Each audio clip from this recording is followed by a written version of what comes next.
So without further ado, let me introduce the first panelist, Audrey TANG.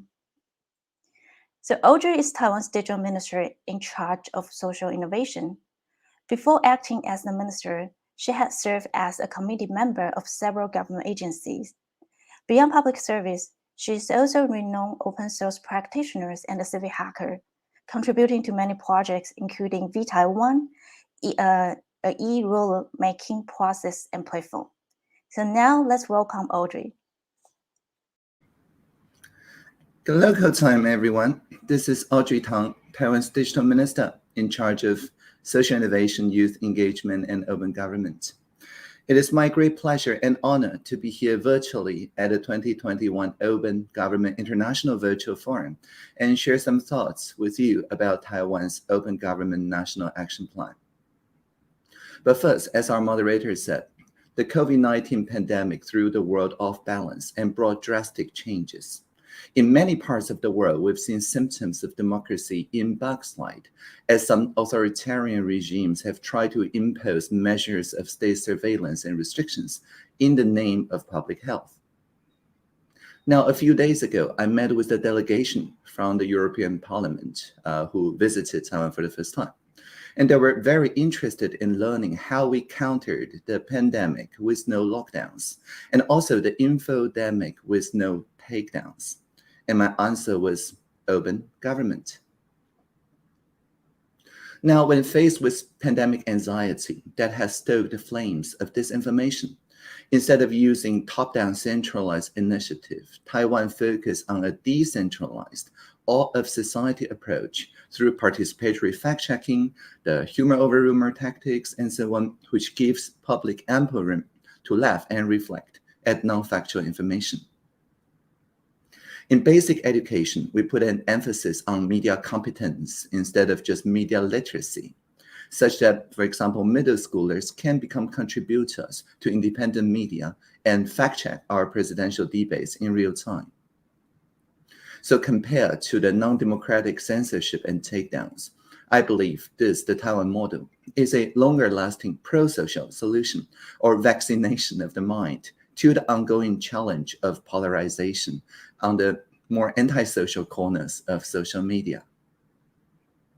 So when we say Taiwan can help, what is our core message to fellow democracies in the open government partnership? As I mentioned in yesterday's OGP Academy keynote, my answer is really simple. It's to trust our citizens, because to give no trust is to get no trust. Now, the first step towards such mutual trust is transparency. A great example is last February's face mask mobs, initiated by social entrepreneurs such as Howard Wu and Finjin Kiang, working with the decentralized community at G0V or Gov0, a group of civic technologists in Taiwan. To prevent the panic buying of medical-grade masks, we instituted this national rationing scheme. But at the same time, we also released an application programming interface or real-time open data to provide the public with real-time location-specific data on mask availability. And within just a few days, more than 100 different maps, chatbots, voice assistants were created so that people can look at the details of where masks are in stock and their numbers. And just a few weeks later, Korean civic technologists would also adopt this system in March 2020, February. So in line with this real-time open data, we are now committing as part of our first national action plan, the high priority data sets subject to advanced data standards and quality. What's high priority, of course, is subject to a public consultation mechanism. And the National Center for High Performance Computing will also provide ample computation powers, especially around the civil IoT, that's to say air quality, water resources, earthquake disaster prevention, and other areas environmental and climate science. We are committed to revamp the Personal Data Protection Act, guaranteeing the rights of data subject and also privacy impact assessments. We're committed to look at the Charges and Fees Act, to streamline the freedom of information process to enable more access, and also the integrated access environmental data platforms, including offshore wind power sea areas and also solar panel areas, and so on. Now, about participation.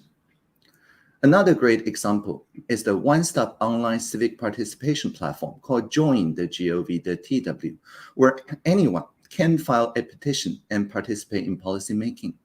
Face-to-face cross-ministerial collaborative meetings are held twice monthly to explore ways to incorporate ideas from petitions with more than 5,000 signatures into policymaking. And literally anyone, not just citizens, but also residents, people too young to vote, can all play a role in the decision-making process. And so far, we've held more than 100 collaboration meetings, as you see here, where we co-create the tax filing experience. As of October this year, there have been close to 30 million visits to join the Gov.tw in a country with population of only 23 million. It's a lot. And of course, our Open Government National Action Plan commitments themselves were co-created on the Join platform. So on the participation pillar, we're committed to co-create policies with the young people through the Let's Talk interval. And the agenda setting is not just about the policy about young people, but also policy making on a national level, crowdsourced by young people. For example, this year, they're focusing on mental health care reform. We're also committed to facilitate the formation of labor unions, including on the post-pandemic new normal, teleworking, and many other new working conditions. Of course, we're committed to revitalize our regions, again, through youth direct participation and an integrated platform such that those crowdsourced agenda of how to revitalize the economy and society in those areas can be shared around the world. We're also committed to introduce electronic joint signatures in our national level referenda, and also to integrate open government principles in our basic education through empowering the teachers, especially in the civics class, in the curriculum, but also many other classes as well. Now, the inclusive pillar. Of course, people around the world know Taiwan as the country first in Asia to legalize marriage equality, and also more than 40% of the members of our parliament are women.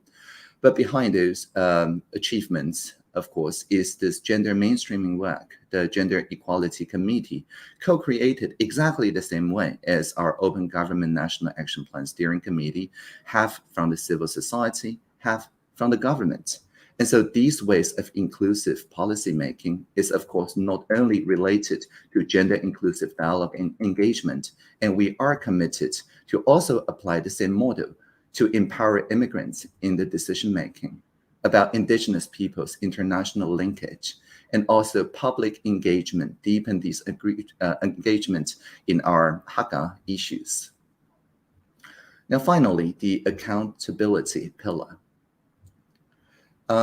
What's pictured here is the 1922 SMS system, basically the same community of people that co-created mask rationing map this May when we faced our real first wave and only wave so far of the pandemic. The early measures to record the contact information of those entering or leaving public venues led to the quick development, again, not the government technology, but civic technology of an SMS-based contact tracing system in just 3 days. It's very intuitive, app-free, so you can, in the lock screen of your phone, just swipe, point to your QR code, send an SMS, and that's done.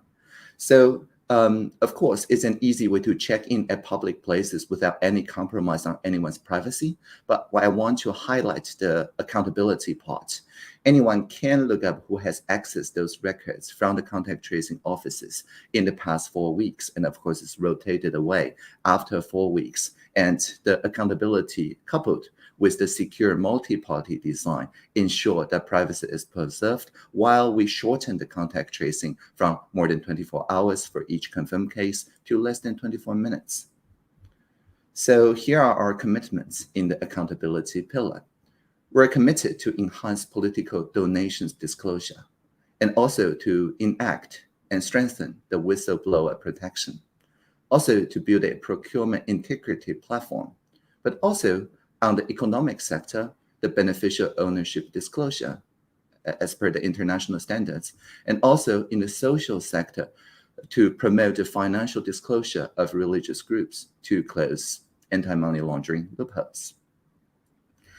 So there's a crack in everything, and that's how the light gets in. When faced with the shared challenge that confront the global population, I believe an opportunity emerges to form shared goals, bringing all hands on deck to crowdsource for idea that unlocks our collective intelligence and connective intelligence to march toward a transparent, participatory, inclusive, and accountable future. In the last minute to conclude, I would like to share with you my own job description when I joined the cabinet as digital minister, because as we know, digital without open isn't legitimate, but open without digital doesn't scale. So my job description goes like this. When we see the Internet of Things, let's make it an Internet of Beings. When we see virtual reality, let's make it a shared reality. When we see machine learning, let's make it collaborative learning. When we see user experience, let's make it about human experience. And whenever we hear that a singularity is near, well, let's always remember the plurality is here. Thank you all for listening. Live long and prosper. Thank you, Audrey. This is a very beautiful point to end your talk. Okay, so we have our next speaker, María Baron. Yes, here we have her. Let me introduce María Baron here. María Baron is the lead civil society co-chair, Ogp Steering Committee. Maria is a journalist and has worked in civil society organizations in both Argentina and abroad, with the aim of reducing unethical practices of legislators and public officials. She has many roles and titles. The Global Executive Director of Directorio Legislativo. Sorry for my bad pronunciation of the Spanish. Perfect. And she's also a Fulbright APSA Congressional Fellow and a founding member of the Latin American Network for Legislative Transparency. Maria is also the winner of NDI Democracy Award for Civic Innovator. She has many publications related to transparency, anti-corruption, and open government. So let's welcome Maria. The floor is yours. Thank you very much. I want to thank Lulu first for searching me around the world to be able to come up to this interesting event about open government, which is of course, one of my favorite issues to talk about, because I think we share with all of you, especially with the people and colleagues that I share the panel with, which that open government is the way forward for better and more just societies. Also, before starting, I want to thank the Embassy of Taiwan, or the representation of the government of Taiwan in Buenos Aires, who also reached out to me to be able to be here today. So I hope that you're listening too. I want to talk about three different elements this tonight. Where I am at, it's at night. So I think it's an interesting, somehow sad moment, but I think it's an interesting moment to sort of do a balance of this community and public debate about open government in the world. That OGP, the Open Government Partnership, started in 2011. So that's this year. We're going to make it the 10th year. And you know that next month we're having the 10th year summit, which is going to happen in South Korea. And I think it's a really, like I said, interesting moment to stop a little bit and think about, firstly, how different the world was 10 years ago. So many of the 8 presidents that were the founders of this initiative were talking about transparency, accountability, openness. Today, in many parts of the world, and many more than we want to account for, we're talking about civic space, which is in many of the freedoms, which I'm going to stop there a little bit later, that we thought that we had guaranteed have been reduced in many parts of the world. And in some places even we're talking about how to reconquer free and fair elections. So it's a very different, a very difficult world today.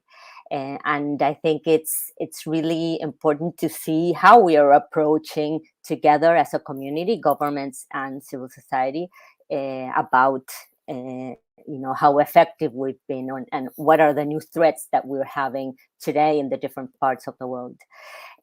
Just to share with you a couple of very significant and very global numbers, the area of the world that I work more, which is of course Latin America. Since 2011, the year OGP started, up until today, the countries that are members of OGP passed 150 laws and decrees that are about transparency and accountability. These are access to public information laws, beneficial ownership in some cases, lobbying laws in others, etc. 150. 150 is a lot. And just to give you maybe a standpoint, maybe we don't have 150 laws on education in the region. So it's a lot. And I think the headline of that is, in Latin America and many other parts of the world, we have sort of a debt in a way, that there's a gap between all the commitments and all the laws, of the formalities that we have, and then the implementation part of that. And I think, going to Mr. Tang's speech, I think Taiwan can help. I think Taiwan can help in that. And there's, we need to get really creative, which is a word that you'll hear more in my intervention today, into how we can do that. And also another number, maybe a globe number, in Latin America, many of the countries, there's a measurement that we do. It's called the Civic Space Guardian, and many of the countries during the pandemic reduced the civic space freedoms that we used to live in and enjoy. With many of those freedoms are access to public information, of course, but also, as Audrey was mentioning earlier, in one of the pillars, digital privacy, with all of this contact tracing and management of the data that the governments are doing. And there's a lot of surveillance, of course, around that. And there's a lot of initiatives and laws that want to back it instead of prevent it. So that's a little bit, so the first headline of what I wanted to talk about, a little bit of what the balance has been. Of course, it's a counterfactor, but I believe that this initiative, whether you're in OGP or you're not, this global initiative is better to have happened than not have happened.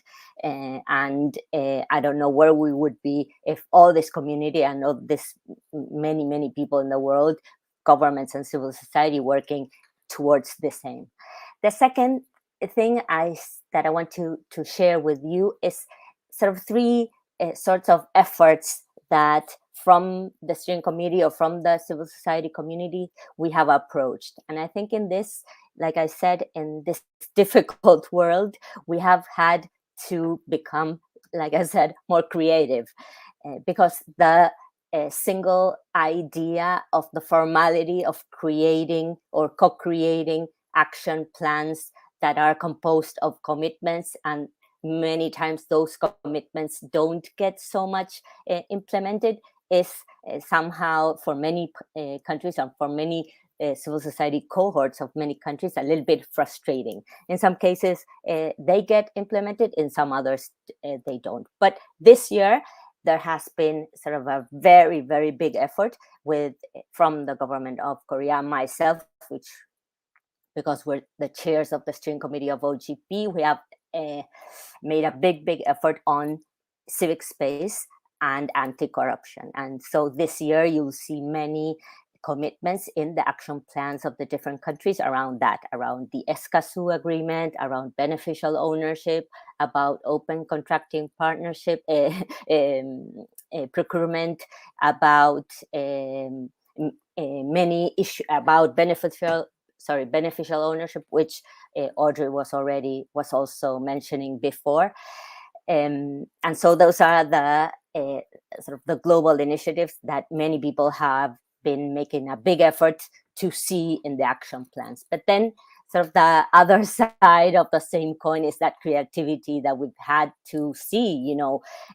Nothing is perfect. So we've had to work on what we called a call to action, which is asking the governments to do more. So raising the bar a little bit, everything that you were supposed to do or that you had committed to do, please do more.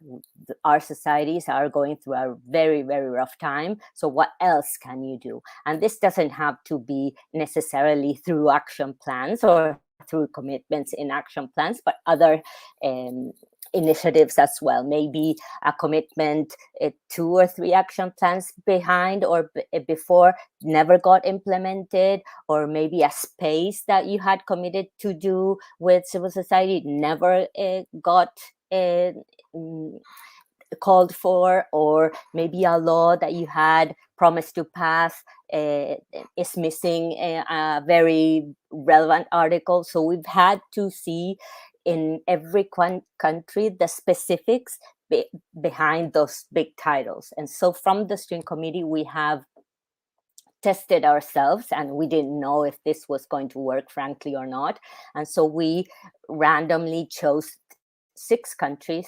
And so what we did is went to talk to the organizations of those 6 countries at the national level. We talked to them. We prepared an agenda of these little things that they thought that the countries or the governments had to do during this year. And we went back to the governments, shared that agenda, committed them to do those things. Sometimes they said yes, sometimes they said no or of 5 or 6 things, they said yes to 2 or 3.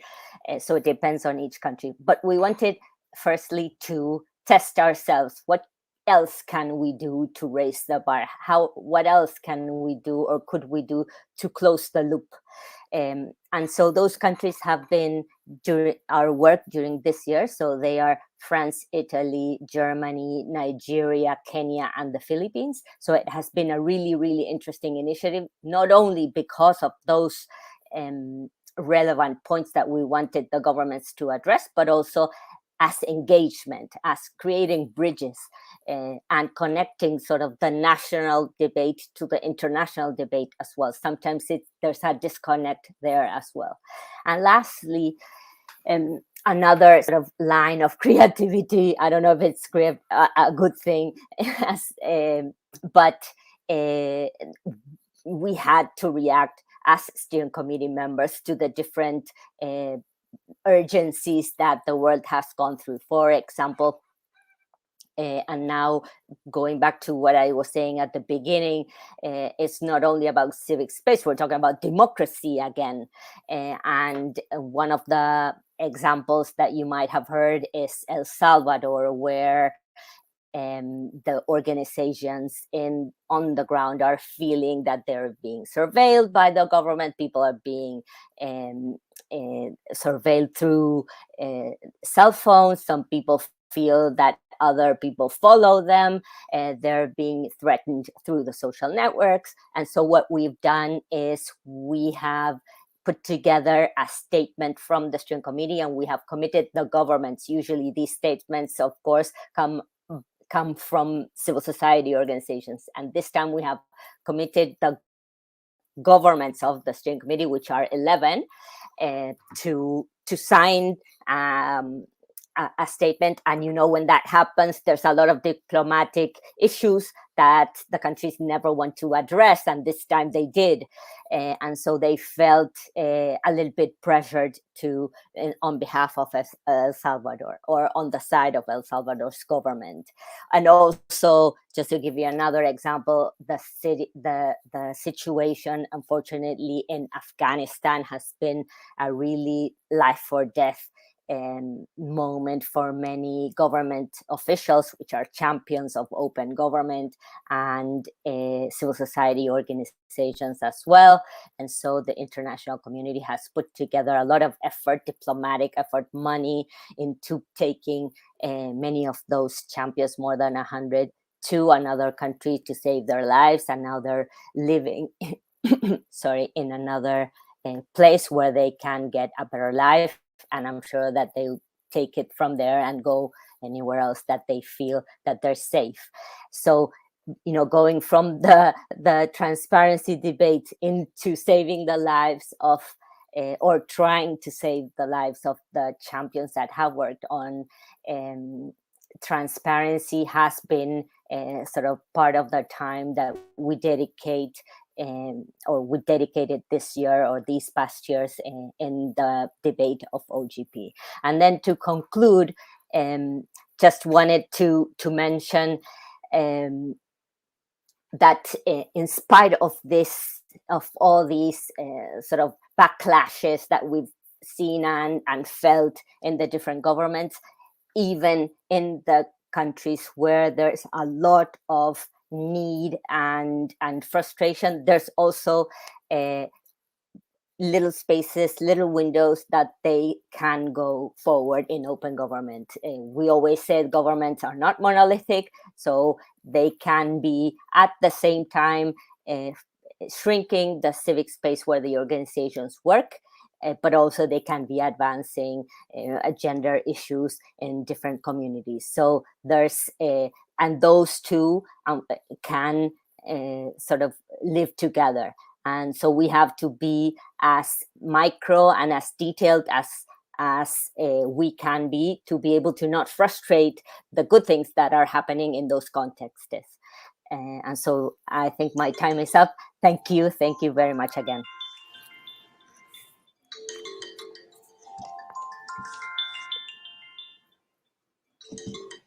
Thank you, Maria.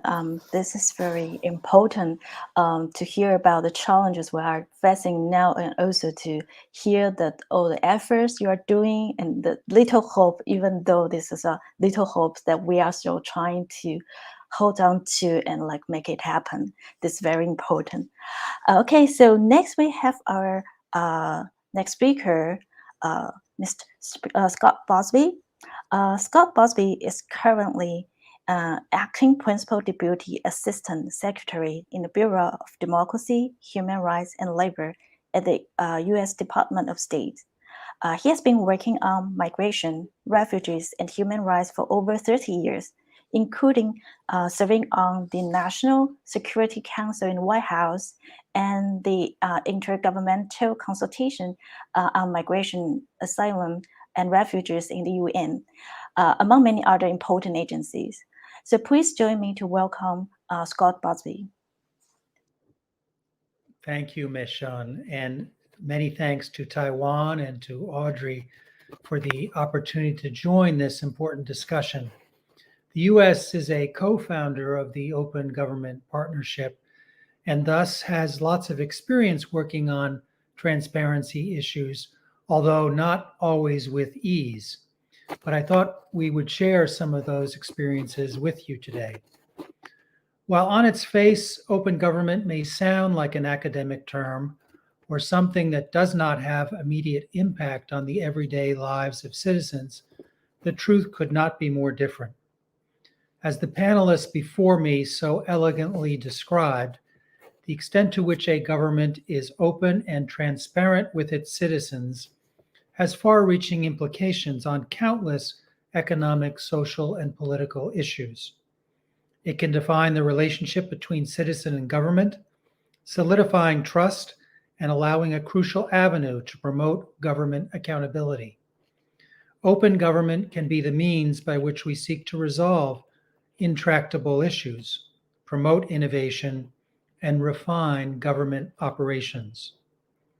For that reason, President Biden has sent a clear signal regarding the critical importance of transparency, not only as a means of strengthening our own government operations, but in preventing and countering corruption and in beating back the tide of authoritarianism. We look forward to advancing our efforts on transparency through the upcoming Summit for Democracy in December and the year of action that will follow. We are proud to count on Taiwan's partnership in that event and look forward to using it to deepen our relationship. Within the United States, we have used government transparency and our participation in OGP to address both long-term and difficult issues. For instance, through the Open Police Data Initiative, we have enabled police departments around the country to proactively collect and publicly disclose policing data, resulting in the creation of a centralized database spanning over 130 jurisdictions. This data is used to identify long-term trends in policing and provide insight into ways that U.S. law enforcement can minimize the use of force and officers involved in shootings. We have also used transparency to catalyze scientific advances and innovation, including by requiring more than 20 U.S. federal science agencies to make reports and data from government-funded research freely available to the public. As a result, more than 2.4 million articles from U.S. government-funded research have been placed online in designated repositories since 2015, with thousands more being added each month. Participation of scholarly publishers has enabled millions more articles to be made freely available, more than 7.3 million in the biomedical and life sciences, for instance, with a growing number available in forms that allow machine analysis to accelerate discovery and use. Our science agencies continue to coordinate and improve implementation of their efforts through the National Science and Technology Council's Subcommittee on Open Science. While these efforts seem, and indeed are, academic in nature, their application to the daily lives of citizens could not be more direct than it is now during the COVID-19 pandemic. Following a call to action by science policy leaders within the US and 11 other nations in March 2020, more than 50 scholarly publishers agreed to provide immediate, free access to journal articles related to COVID-19 and the broad family of coronaviruses. Within weeks, a collaboration among several public and private sector partners assembled these articles into a growing collection that was available for artificial intelligence experts to develop new text and data mining techniques to help the scientific community answer high-priority questions related to COVID-19. Launched as a set of 29,000 full-text articles, this effort, called the CORD-19 Open Research Dataset, has grown to encompass more than 275,000 articles and preprints. It has been downloaded more than 131,000 times and served as the basis for two major text mining challenge competitions hosted by private and public sector organizations that attracted more than 1,500 unique contributions. This example points to one of the key intents of government transparency: to democratize knowledge so that it can reach all who may be able to use it, thereby empowering citizens and other non-governmental stakeholders to play a growing role in society writ large. By striving towards this end, transparency also seeks to lift the veil on governmental operations, and in so doing, build the citizen trust and engagement that Audrey talked about in her presentation. As Minister Tang's remarks today made abundantly clear, these goals are shared between the U.S. and Taiwan. It is these shared beliefs and values that make us such strong supporters of Taiwan's open government work and of your meaningful participation in the Open Government Partnership. Indeed, we believe that all OGP members can learn from Taiwan, and we commend Taiwan's bold steps in January of this year to develop and now implement independently produced national action plans for both the executive and legislative branches alongside civil society organizations. As the U.S. knows very well, these are difficult and often time-consuming endeavors, but the positive results of Taiwan's work on open government are clear. From the presidential hackathons to the innovative Mask Map project and the Join platform, Taiwan's transparency work has deepened the relationship between government and its citizens and improved delivery of services and government accountability. We also commend Taiwan for hosting the upcoming Open Parliament Forum in Taipei on December 2nd and 3rd, and we are excited to support that event via the nonpartisan, DC-based National Democratic Institute. The issues to be explored in this event, including trends in open parliament, strategies for addressing disinformation, and how transparency can assist in government emergency response, are extremely relevant to the challenges democracies face today. In addition to many high-level U.S. speakers, we are happy to see heavy participation in the event from many global partners, including Australia, the European Union, Estonia, France, Germany, Georgia, Japan, Lithuania, the Philippines, the UK, and high-level staff from the OGP itself. As we have in past OGP events, the U.S. strongly supports Taiwan's attendance at the OGP Global Summit, and we applaud Minister Tang's upcoming participation in the OGP Academy this coming week. That convening, hosted by the OGP, South Korea, and the Korean Development Institute School of Public Policy and Management, is a tremendous venue in which to share Taiwan's substantial open government expertise and experience.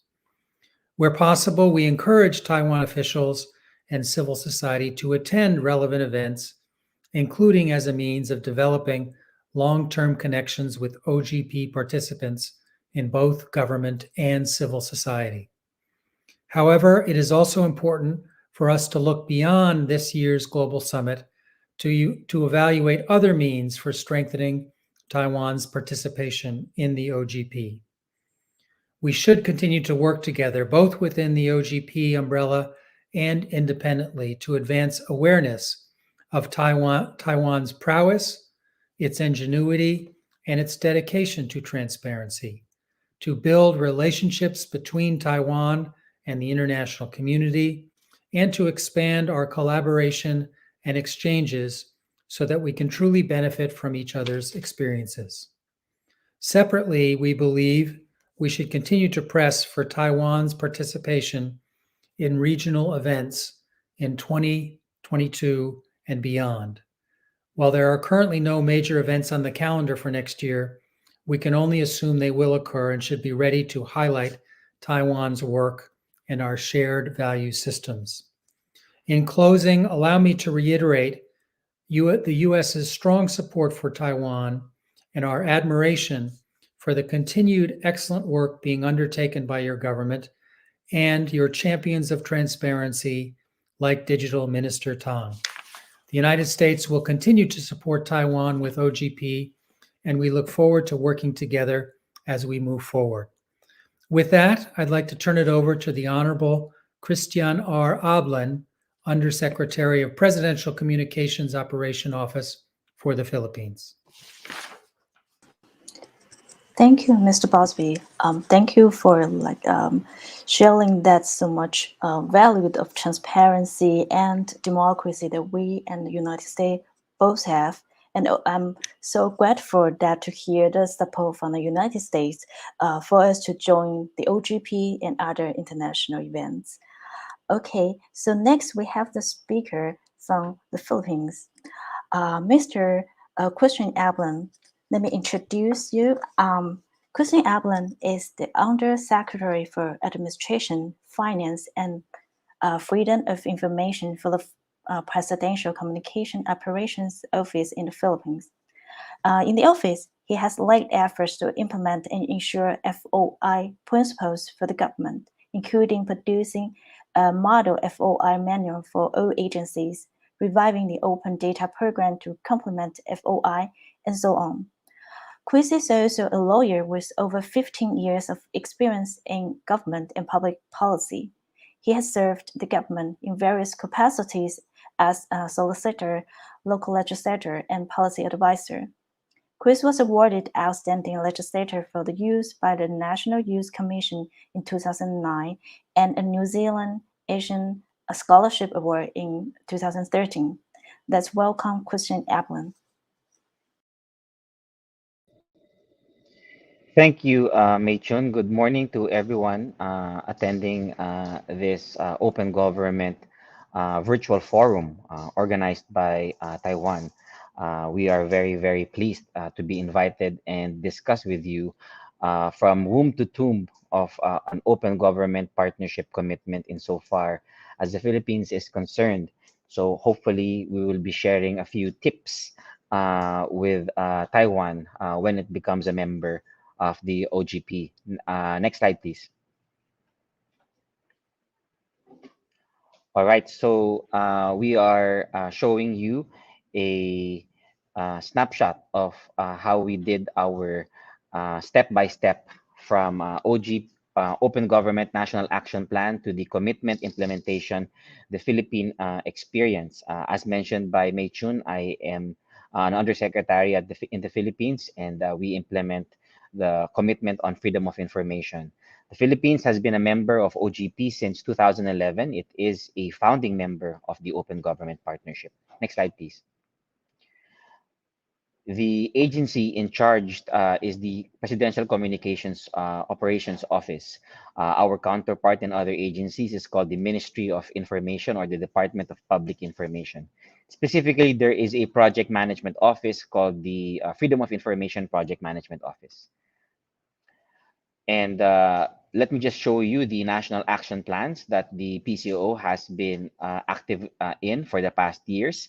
We have been active in the 4th National Action Plan from 2017 to 2019, as well as the 5th National Action Plan. Now, because of the COVID pandemic, we had to revise our National Action Plan, and I will be sharing with you the reason behind it in the next slides. Next slide, Paul. This is our 5th revised National Action Plan. The timeline has shifted, and as mentioned, most of our activities are on capacity building. And since the pandemic required us to go on lockdown and community quarantine, we had to shift to online mode of activities. And we've also adopted COVID-19 response and recovery efforts. Let me now show you our commitment status report. Okay, so from the very start, you have to have a commitment. And insofar as the PCOO is concerned, our commitment in the Philippine Open Government National Action Plan is the passage of our Freedom of Information Law, as well as the localization of our FOI program. Next slide.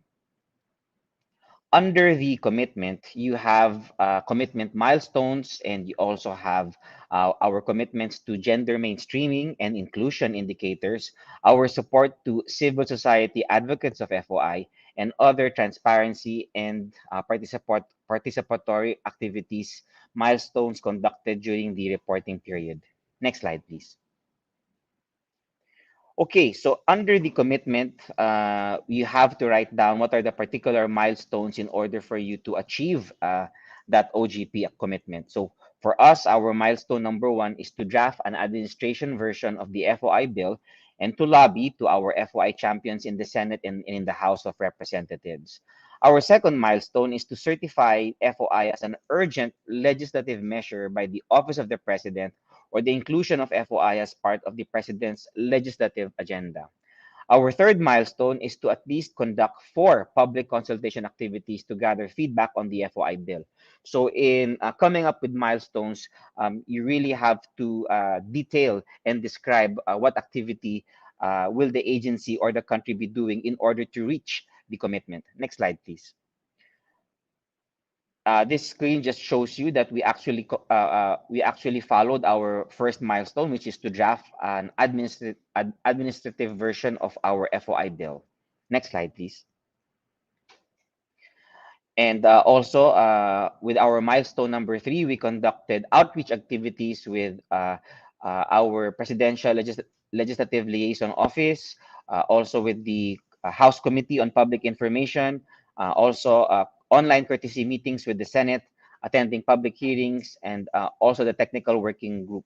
So we made sure that we followed our committed milestones. Next slide. Next slide.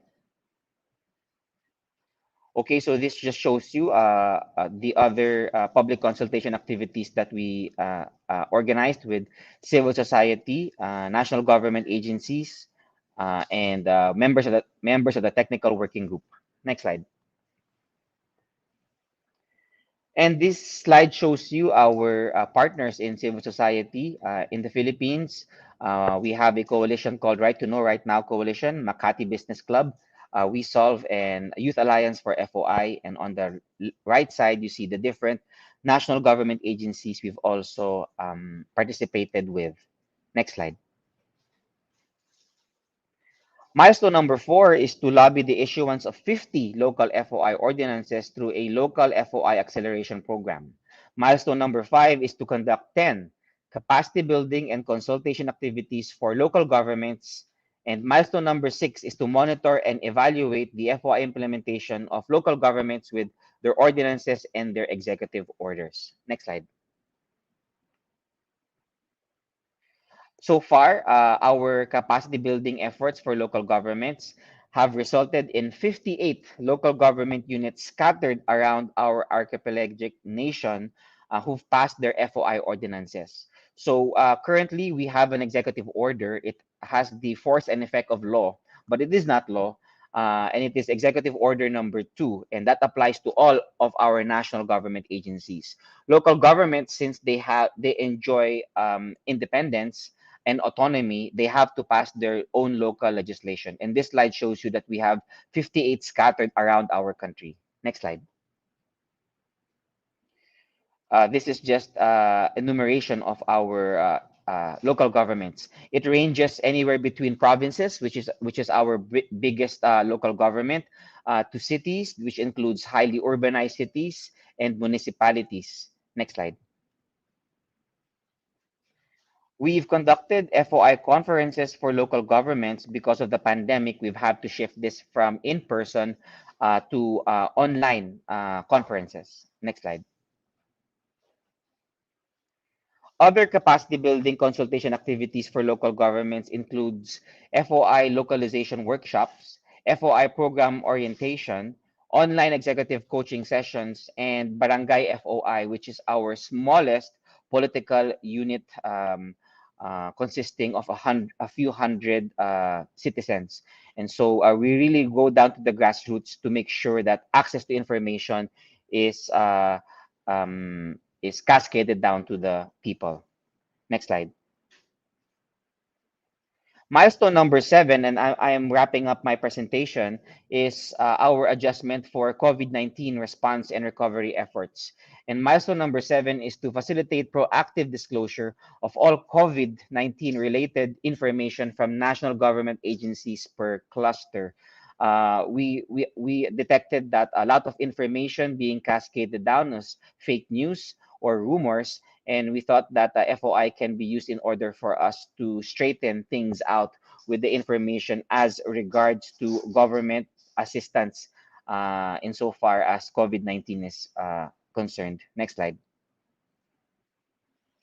And so we created a COVID-19 FOI dashboard on our FOI platform, where citizens are able to access the latest news and updates and government information about our response, like grants and financial assistance. Next slide. We've also posted all policy papers we call interagency task force resolutions, which inform the public of the alert levels as well as the classifications and the actions needed for them. Next slide. In terms of gender mainstreaming and inclusion indicators, next slide, we have done the following. We've organized online webinars with women and the LGBTQIA+ sector back in March. Next slide. We've also organized Open Government Week in May, also discussing women and LGBTQIA access to information issues. Next slide. And most recently, we've held another webinar for other vulnerable sectors, particularly our indigenous peoples, persons with disabilities, and the senior citizens or adults. What we do here in our webinars is we try to bridge these sectors with the government agencies that possess very important information for them. Next slide. Okay, next slide, please. We also have held training for civil society organizations down in the grassroots back in February. Next slide. And also a bridging series with our CSOs.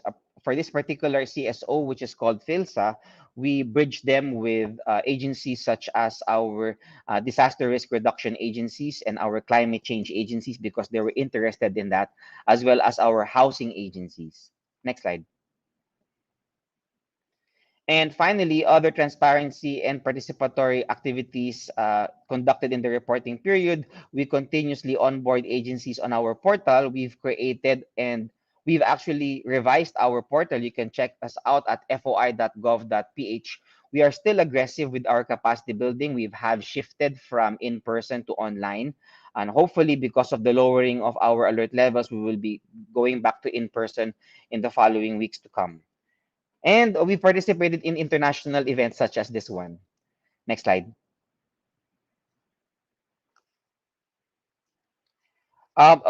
These slides just show you the different transparency efforts that also have commitments in our Open Government National Action Plan. We have Project DIME, which is a platform for monitoring infrastructure projects. This is with the Department of Budget and Management. Next slide.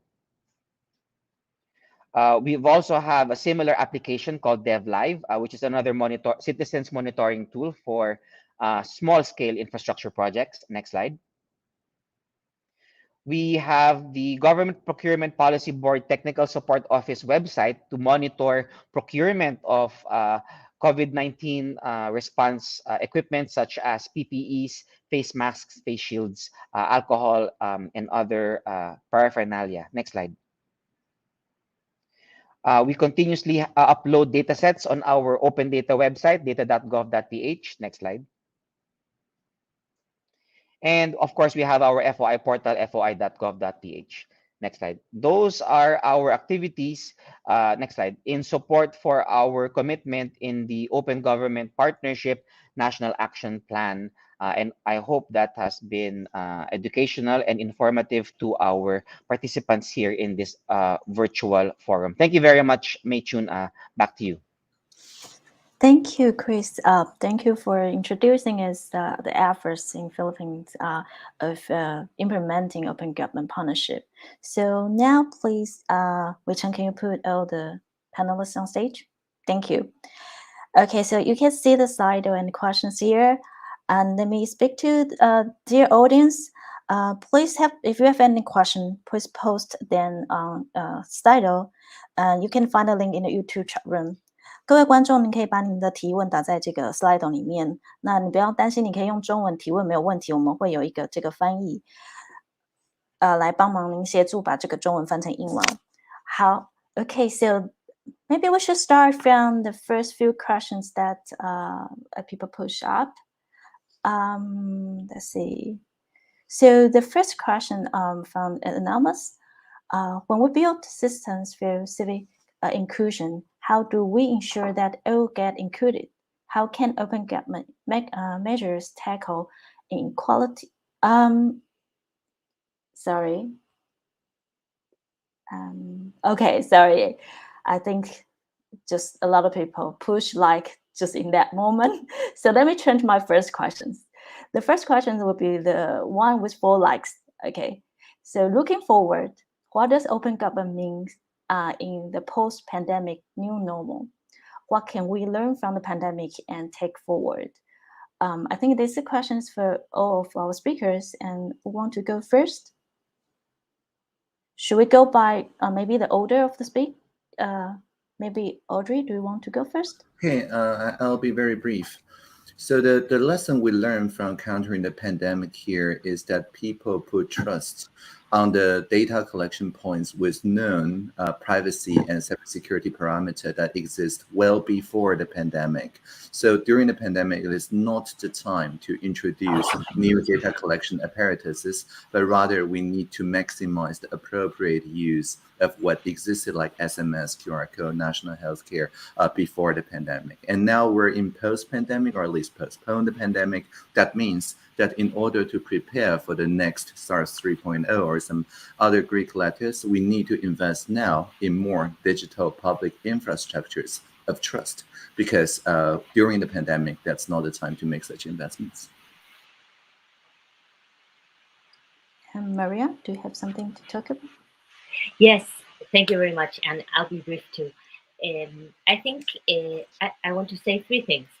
The first is sort of OGP put together a big campaign during 2020 and 2021, which is interesting how they named it, because they called it Open Recovery, Open Response, meaning that the answer to anything that happens to us is openness. And I really believe in that. So that's the way forward. And also Mr. Tang was saying it earlier about that's the pillar that Taiwan is putting forward as pillar number 1, is the transparency, how to address any of the problems that we have, also poverty, also, environmental issues. And so that's the first thing. The second is we call it the backpack. So what we brought to the pandemic already, what were the problems that were already there that we brought in and made it worse? And that's the case of what I was saying earlier, that I see one of the questions around that too, which is the gap of the implementation. So the idea, mythology of an idea, and then the practice. And when there's a big gap, the people that lose more are the people that are at the basis of the pyramid, the people that have a lot of vulnerability and frustration. And we don't want that, of course, in the world. And the third thing I think is really, really relevant, which is something that I think all of the members of this panel mentioned it, and it's about trust. So how collaborative are we with trust? How do we trust the people that live in our societies? So I guess, and Mr. Tang was saying it earlier too, so the best practices in the world that I know of were the practices that were collaborative, that all of the members of the society had something to add. And I think that's at the core of open government. So the dialogue, the space to collaborate between us, because no one has the reveal from God with the answer to all of our problems. I think the answer comes from the togetherness. That's it. Thank you. Scott? Yes, briefly. I mean, first we need to look at the origins of this pandemic. where the lack of transparency in the behavior of the PRC significantly exacerbated the speed with which the pandemic spread and the sort of disinformation that existed from the beginning with the pandemic. So I think we've come to see how important transparency is globally in addressing any pandemic, and hopefully the international community can insist on that when future pandemics might arise. I think we also see, as was reflected in my remarks, that the value of open sharing of information, research, is extremely important. And thirdly, one of the things we've learned, and Audrey can speak to this from her own experience and Taiwan's experience, is that disinformation is a serious problem when it comes to addressing a pandemic. And we need to come up with strategies in advance on how to thwart such disinformation, whether it's humor over rumor, as Audrey described, or other techniques. But we certainly need to think carefully about how to address disinformation in future pandemics going forward. Over. Thank you. Next, can we have quiz? Thanks, Meichun. For us here in the Philippines, open government in the post-pandemic new normal means for us to be more aggressive, to be in the digital space. During the time when we had lockdown, it was difficult to reach our citizens because we cannot physically meet them. And so we had to do all of our communication efforts online. The problem with that is there are still a lot of areas in the Philippines, being an archipelago made up of 7,000 islands, that do not have internet access. And so what this means is we have to be aggressive in providing free public Wi-Fi access to our citizens in order for us to provide them with the necessary information, the same way that Scott and Audrey mentioned, fighting fake news and rumors. Thank you. Thank you. So you all talk about this trust, transparency, and also you touch upon something about the challenges, including misinformation, disinformation, and also digital infrastructure, which is very related to our next question, which is, Maria spoke about the difficulty of implementation and gaps between proposals and final result. What do other speakers think about challenges of implementation? So I think it's also a good opportunity for you to talk more about these challenges and how to conquer them. Should we go by the order, just like this, Audrey? Sure, yeah. So I believe, of course, having space for the kind of infrastructure of trust for dialogue between the citizens and the government, public servants, the quality of the dialogue will affect how we see those gaps.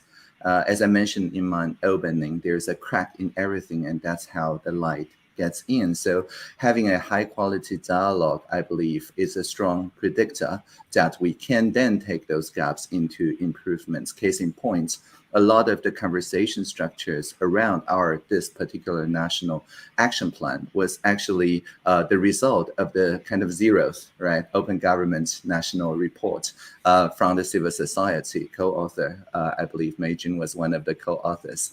And that brought the space on which the civil society engagement can help to set an agenda. But this time, as compared to 4 or 5 years ago, we believe that the IRM recommendations will be our strongest booster in this round of NAP, the first real round of NAP, not only on content related, like how to make more ambitious commitments, but also process related recommendations, so we can build such spaces for stronger collaboration with civil society. And next we have Maria. If you want to add something to your comments or you want to pass. Okay, then Scott. Yes, no question that the challenge of implementation when it comes to open government or anything else for that matter, when it involves government, is significant. I do think establishing clear metrics from the get-go is very important so that both the implementers and the wider public can measure progress on implementation, and then having accountability tools or mechanisms built into the implementation program is critical. Again, so that civil society and other interested parties have the clear opportunity to say to government, gee, you are not living up to your commitments in implementing what it is you promised to do. Over. Thank you. Chris? Yeah, Meichun, insofar as FOI implementation is concerned, under our commitment under the National Action Plan, we have a lot of challenges in implementation.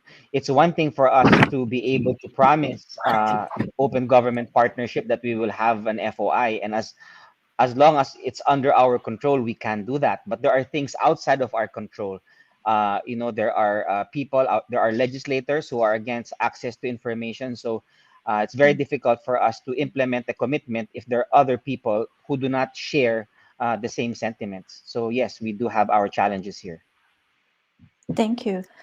Thank you for all of you that mentioned about the challenge from both within your domestic situations and also maybe from the global perspective of the challenges. And I like how our questions going, because the next is asking, okay, how the OGP as an alliance can help to, sorry, let me start from the very beginning. So every country now faces such different challenges. How can groups like OGP promote best practices for such different contexts? Can countries learn from each other, and how we share experiences between each other?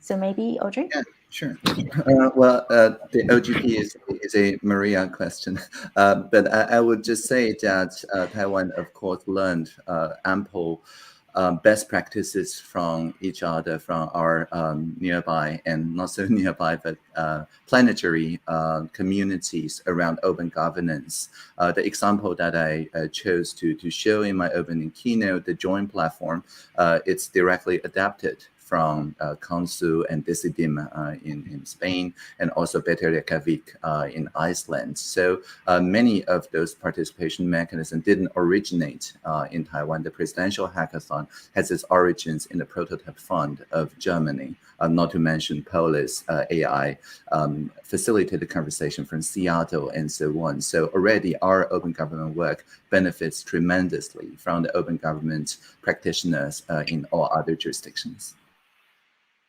Thank you. And I think Maria must have a lot to say here. Yes, I want to say two things too. One thing is sort of to learn from each other from best practices. There's thousands of initiatives that were initiated in one country, and then, for example, the platform Decide Madrid from the capital of Spain was implemented, I think, in 55 countries. That initial idea, and it's about participatory budgeting.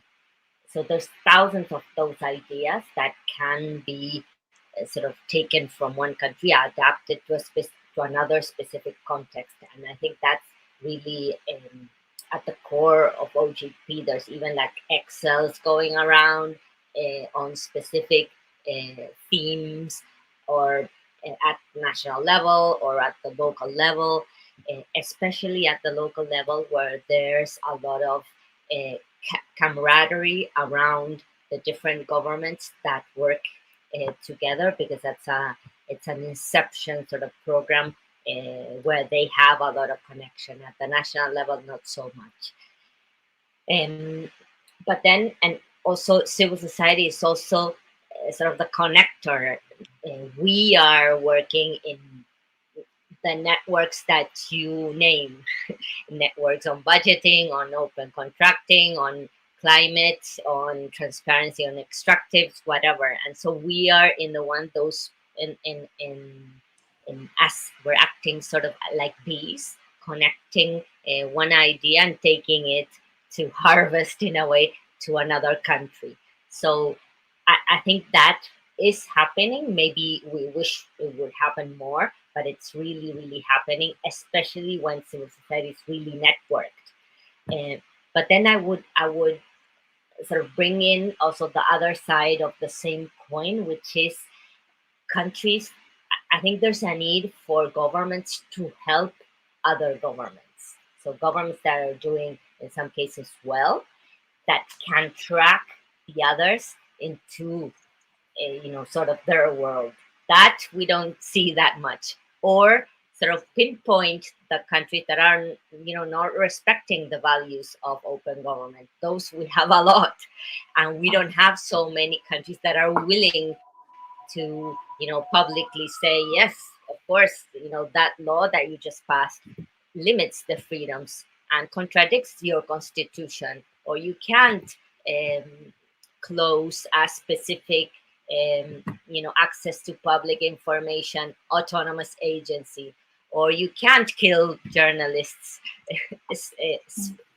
So we need the more champions from governments that can sort of step out of their own happy place and maybe help the others, maybe not bilaterally, maybe through specific institutions, but bring them into sort of the values and the process that they have already signed to. And we have many of those. And let's just stop there. Thank you, Maria. I'm very happy to hear about that. We really have some initiative and network is happening now. And you also point out very important issues that how government help each other. And I think this is probably the question Scott might be help. You want to say something about this? Just very briefly, yes, every country has its own challenges, but some of those challenges are common, like the challenge of corruption. While corruption takes many forms, it's fundamentally the same thing. And so the techniques for addressing it, I think, are often very similar. Like the issue of beneficial ownership, exhibiting or demonstrating, making known who it is who owns certain assets. That is a fundamental principle by which one can get at corruption, whatever form it takes. So I do think, despite the differences among countries, there are some common challenges, common experiences that countries can learn from each other. Thank you. Chris, do you have anything to say about this? Yes, while I think that every country faces different challenges, a lot of countries also face similar challenges. And we really learned with our exposure in OGP ever since we started attending the OGP in 2016. We met a lot of like-minded individuals and organizations, and we learned from them. We took their best practices and we tried to implement them back home. The good thing about being late is that a lot of people have already committed the mistakes and corrected them. And so we did not repeat those mistakes, and we actually learned and implemented them back home. So while there are many differences, there are also a lot of similarities. Thank you so much. So it's actually about time, but I think maybe we should go for the last question and then to end this panel. Is that okay for all of you? Okay. So the last questions today will be about inclusion, which I think is super important at this time for the pandemic. When we build systems for civic inclusion, how do we ensure that all get included? How can open government measure tackle inequality and this enfranchisement? Sorry for that. Sure. Maybe. So in Taiwan, our philosophy really is to bring technologies to where people are, instead of asking people to come to the space of the technologists. And that means, for example, I introduced the SMS-based QR code contact tracing method. But if 20% of people in Taiwan are not that easily navigating a smartphone app, or any QR code scanner, so they can always text the 15 digits to 1922. And even for people who don't have smartphones or any phones at all, still the pen and paper, even stamping their names into public venues, that is still available, and people do innovate on that. So I think the point here is not to stop from trying to create more digital public infrastructures, but always build the community networks that can link such participation. And sometimes a phone call is all it takes. Calling 1922, for example, a toll-free number, always pairs you with not a voicemail, but somebody with a lot of empathy, either in a call center or from a charity, that can brainstorm with you and relay the pains from the front lines and so on in counter-pandemic measures into our policies as short as 24 hours after someone makes the call. So I believe such connective infrastructures and also assistive technology to bring this decision-making in open government infrastructure to where people are paramount. Thank you. Maria, from civil society Thank perspective.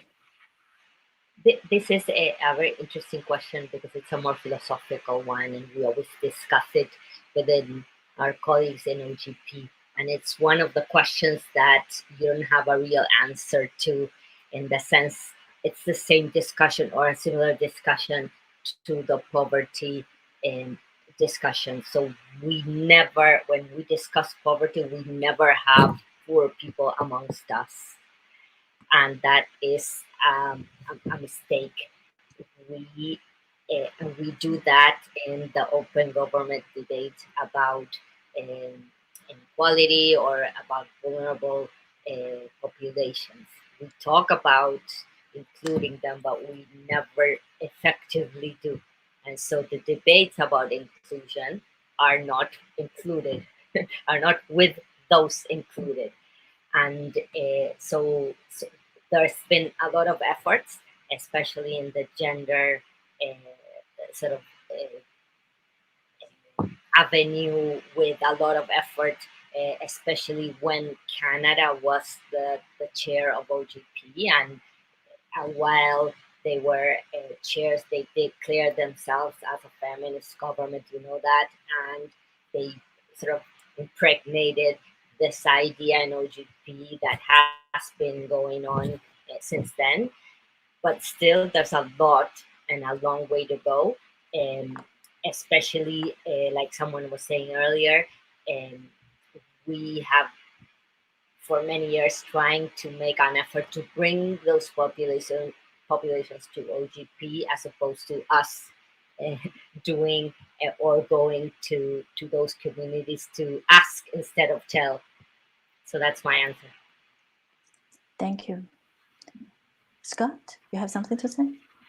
I think Audrey and Maria have laid things out nicely. I would just say that once you do undertake outreach efforts, it's important to see whether they're succeeding, to collect the data on who you're actually reaching, to, verify that you have reached all the different citizens and all their diversity. So I think it's just important to stay attuned to who's being included when you take your efforts, as well as the techniques themselves.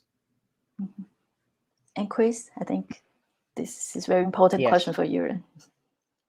Yes, insofar as the Philippines is concerned, while we do have our online presence on foi.gov.ph, we also do our outreach. We do a lot of capacity building. And in order for us to find out if we're doing it correctly, we do have feedback mechanisms. We had feedback mechanisms on the website. And also when we do our outreach, we also have feedback mechanisms there. We also tie up with them to do practice projects wherein they actually ask for information and then they criticize us on our weaknesses. And so we are able to improve on our processes. So we try to close the loop between government and the people. So that's how we ensure that there is civic inclusion. Thank you. Thank you. Thank you, everyone, for joining us here. I'm sorry I have to wrap up the opening panel here because it's already over time. It's that we don't have enough time for every questions, but I'm sure the conversation will continue in different occasions and places.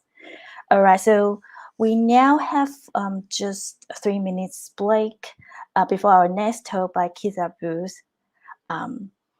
Okay, please stay online and we'll come back very soon. And thank you for great panels. Thank you very much. Have a nice day. Thank you. Live long and prosper. Thank you very much.